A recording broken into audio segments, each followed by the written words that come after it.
It was a bustling Friday evening at Meadowmart's Cafe, the air thick with the aroma of fresh coffee and live music drifting from the corner stage. My community hub in Crescent Meadows was packed, families laughing, neighbors sharing stories, and my farm stand's pastries flying off the counter. I was restocking scones when a sharp crack cut through the noise, followed by a gasp. Karen Miller, the HOA tyrant who'd tormented our town, had just slapped our waitress, Lily, across the face over a closed kitchen. Karen, infamous for banning my farm stand, throwing coffee at my mother, and hosting an illegal fishing derby, was back with her clipboard and a scowl. She'd stormed in, demanding a full dinner menu despite the kitchen closing at 8 p.m. for a private event. Lily, a 20-year-old college student with a kind smile, had calmly explained the policy, but Karen wasn't having it. "This is outrageous," she shrieked, her hand flying out to strike Lily's cheek. The cafe froze, patrons staring in disbelief as Lily stumbled back, hand to her face. I rushed over, heart pounding, as Karen ranted about incompetence and standards. She didn't know Lily was like family to me, or that Crescent Meadows had zero tolerance for her antics after years of her bullying. This wasn't just an assault. It was Karen's latest attempt to flex control in a community that had rejected her. As I comforted Lily, a fire ignited. I wasn't just going to call the police. I was going to turn this moment into a reckoning that would leave Karen humiliated and Crescent Meadows stronger than ever. What happened next wasn't just justice for Lily. It was a stunning display of community power that flipped Karen's tantrum into a viral sensation, leaving her speechless and the cafe erupting in cheers. Karen thought she could slap her way to dominance, but she was about to face a consequence so unexpected it would shock everyone and cement Meadowmart's legacy as the heart of our town. Crescent Meadows was a vibrant suburb that had shed its HOA chains, thanks to my battles against Karen Miller. Once stifled by rules banning colorful fences and loud laughter, it now buzzed with individuality. Painted mailboxes, community gardens, and my Meadowmart, a grocery store and cafe that embodied our freedom. The cafe, with its brick walls, string lights, and chalkboard menus, was a haven where neighbors gathered for local coffee, live music, and my farm stand's baked goods. I'm Sarah, the farmer, store owner, and county wildlife conservation head who defeated Karen 6 times, buying Meadowmart after her farm stand ban, turning her avocado meltdown into a win, exposing her coffee-throwing assault on my mother, stopping her fishing derby, evicting her fishing club, and jailing fake HOA cops who hurt my son. My property, including Crescent Lake, was a conservation sanctuary, but Meadowmart's Cafe was my community's soul. Lily, the waitress, was a Crescent Meadows native, a 20-year-old art student who worked evenings to fund her degree. Her warmth and quick wit made her a cafe favorite, and she'd grown up dodging Karen's HOA fines for messy bike racks. Karen Miller, in her mid-50s, was a fading bully, her tailored blouses and clipboard a mask for her need to control. Ousted from the HOA, humiliated online, and shunned after legal troubles, she'd returned to Meadowmart, desperate to reassert her dominance. Key allies included my mother, Ellen, a cafe regular and conservation advocate, Tom, my biologist friend who'd helped save my lake, and Linda, the councilwoman who'd backed every fight. The cafe's patrons, families, students, retirees, were a tight-knit crew, quick to film and rally against Karen's antics. Their phones would prove crucial, as always. The setting was Meadowmart's Cafe, a cozy space with wooden tables, local art, and a stage for weekend musicians. That Friday, it was packed for a private book club event. The kitchen closed to prepare for a special menu. Karen's arrival, clutching her clipboard, disrupted the warmth. She demanded a steak dinner at 8:15 p.m., ignoring the kitchen close sign. Lily's polite refusal sparked her rage, and her slap was a desperate bid to intimidate in a place that had long moved past her. This wasn't just about a slap. It was Karen's final stand against a community that had embraced freedom over her rules. For me, it was a chance to protect Lily, expose Karen's cruelty, and show Crescent Meadows' strength. As I held Lily's trembling hand, I knew this fight would redefine our town's spirit. Karen's slap echoed through the cafe, silencing the music and stunning patrons. Lily clutched her cheek, tears welling, as Karen ranted, "You're useless. Open the kitchen." I rushed to Lily's side, checking her face. A red welt was forming. "You okay?" I whispered. She nodded, shaky but defiant. I turned to Karen, voice calm but steel. "You just assaulted my employee. Leave now." Karen scoffed, waving her clipboard. "This cafe's a disgrace. I'm reporting you." Patrons started filming, their phones capturing Karen's tirade. I signaled Jake, my barista, to call the sheriff while comforting Lily. "She can't hurt you," I said. Karen overheard, shouting, "You're all conspiring against me." She accused Lily of provoking her by refusing service, ignoring the closed kitchen sign. The crowd wasn't buying it. A dad yelled, "You hit a kid," sparking murmurs of anger. The community forum lit up as Jake live-streamed the scene. "Karen slapped Lily at Meadowmart," he posted, with hashtag Karen slaps and hashtag Justice for Lily trending locally. Comments flooded in. "She's unhinged. Protect Lily." I shared a quick update. "Karen assaulted our waitress over a closed kitchen. We're standing strong." The likes surged, and neighbors began arriving, alerted by the stream, holding signs like "No more Karen." Karen tried to rally the crowd, claiming she was defending standards. "This place is a mess," she yelled, pointing at the chalkboard menu. But patrons pushed back. A retiree shouted, "You're the mess," triggering laughter. Lily, now with ice on her cheek, spoke up. "I just said the kitchen was closed," she said, her voice steady. The crowd clapped, and Karen's face reddened. Sheriff Daniels, a friend from my conservation work, arrived with 2 deputies. "Mrs. Miller, step outside," he said, eyeing her clipboard. Karen protested, "I'm the victim," but Daniels wasn't fazed. "We got video of you striking her," he said, as patrons showed their footage. My mother, Ellen, arrived, handing me cafe records proving the kitchen's closure was posted. "Karen's lying again," she said, sharing the records online. The livestream hit 100,000 views, with news vans pulling up. A reporter interviewed Lily, who said, "I didn't deserve this." The forum exploded with support. "Lily's our hero. Jail Karen." I posted, "Karen's facing consequences, but we're turning this into a win for our cafe." Neighbors planned a support Lily night at Meadowmart, with free coffee and music to reclaim the space. Karen doubled down, telling Daniels, "This is a setup." But the evidence was overwhelming. Dozens of videos, witness statements, and a welt on Lily's face. Linda, the councilwoman, arrived, announcing a council motion to ban disruptive behavior in local businesses. "Sarah and Lily have our back," she said, sparking cheers. I whispered to Jake to prep the cafe's mic. I had a plan to turn Karen's assault into a community triumph. As Daniels prepared to cuff Karen, the crowd chanted, "Lily, Lily." This wasn't just about stopping her. It was about showing Crescent Meadows' unbreakable spirit. Karen's fate was sealed, but what happened next would stun everyone. The cafe was a pressure cooker. Karen stood cornered by Daniels and deputies, her clipboard useless, as patrons filmed every move. The livestream hit 500,000 views, with hashtag Karen slaps and hashtag Justice for Lily trending nationally. Neighbors packed the cafe, spilling onto the sidewalk, waving signs, "Love for Lily." "Karen out."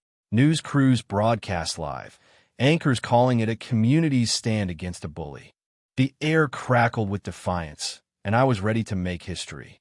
Jake's video showed Karen's slap in slow motion, the welt on Lily's face clear. The forum was a wildfire. Posts shared Lily's story, cafe records, and Karen's past crimes. She banned Sarah's stand through coffee. Now this.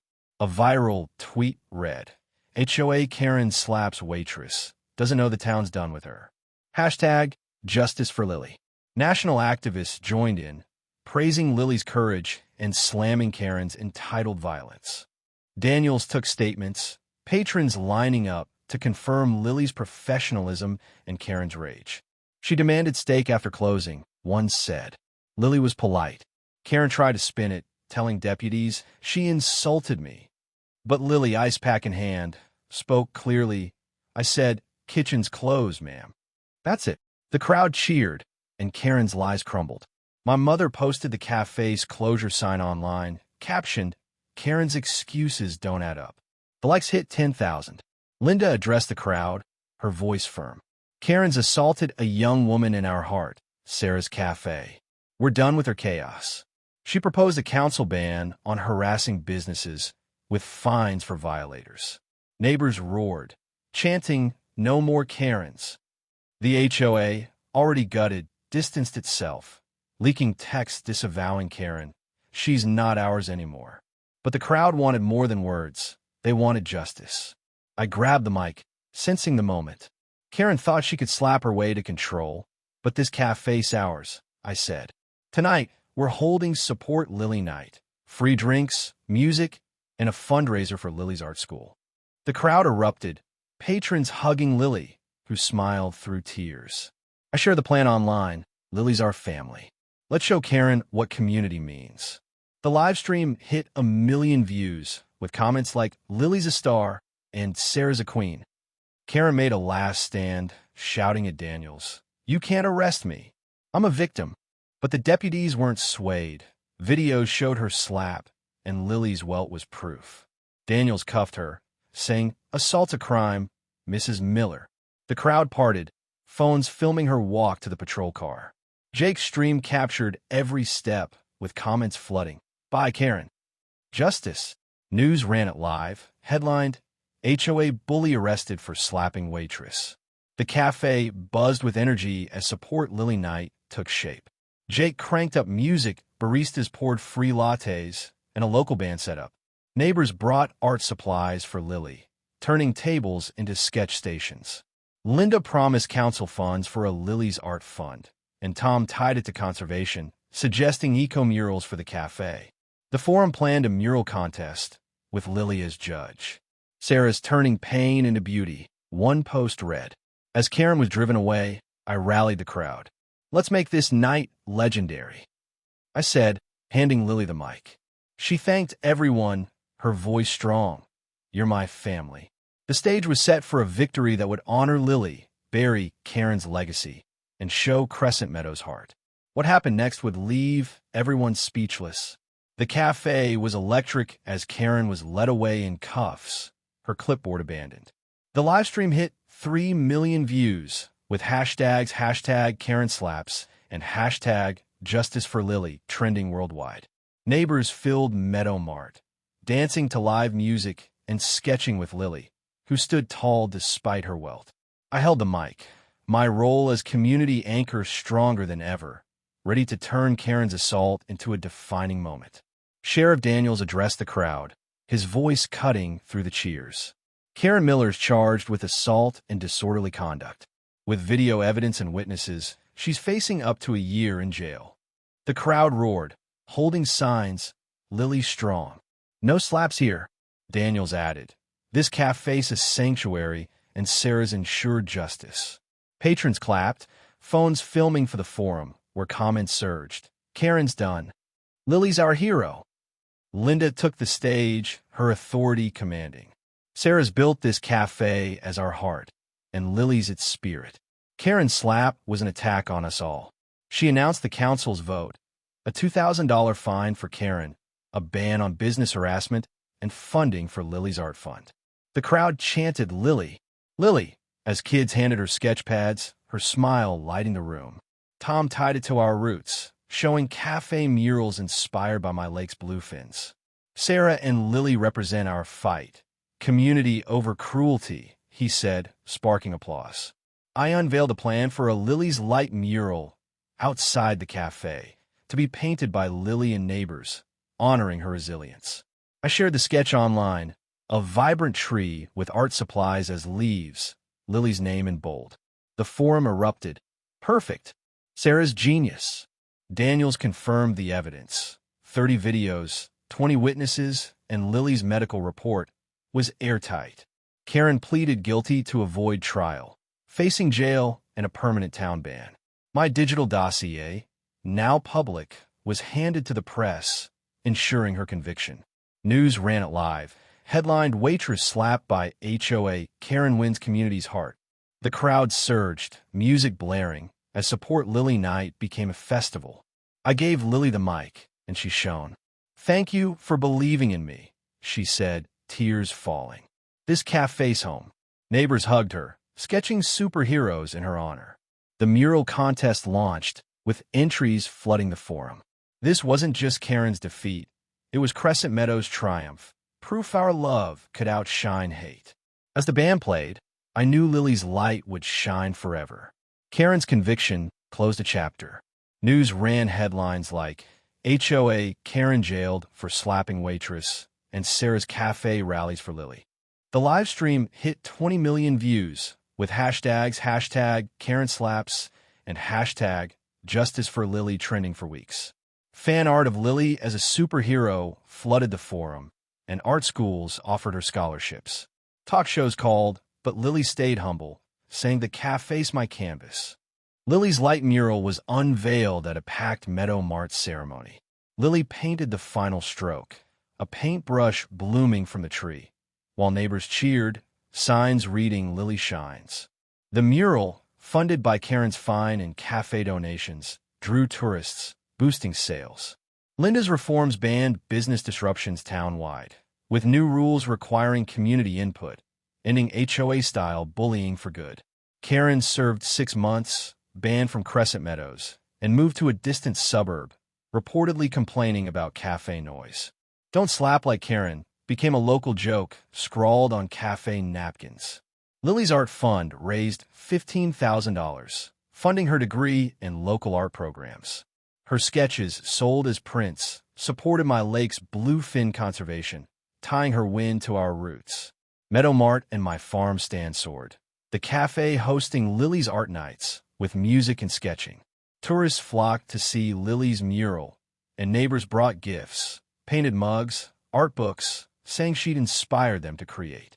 The digital dossier, videos, statements, cafe records, was studied for anti-bullying laws influencing state policy. My mother led mural tours, calling Lily our artist. Lily thrived, designing eco-posters for my lake and mentoring kids at the cafe. "You gave me a voice," she told me, her welt long faded. The forum planned a Lily's Light Festival, with art, music, and eco-talks, cementing our spirit. Sarah and Lily turned a slap into a masterpiece. One post read, "I hired local teens to guard the mural, giving them pride." At the festival, under a Art Heals banner, Linda toasted, "To Lily, Sarah, and Crescent Meadows, where love paints over hate." Fireworks burst, kids sketched, and Lily's laughter rang out. Karen's slap had been a spark, but we'd built a blaze. Meadow Mart, my stand, and the cafe were our fortress, proof no bully could dim our light. As stars shone, I hugged Lily, knowing Crescent Meadows would always rise bold and free.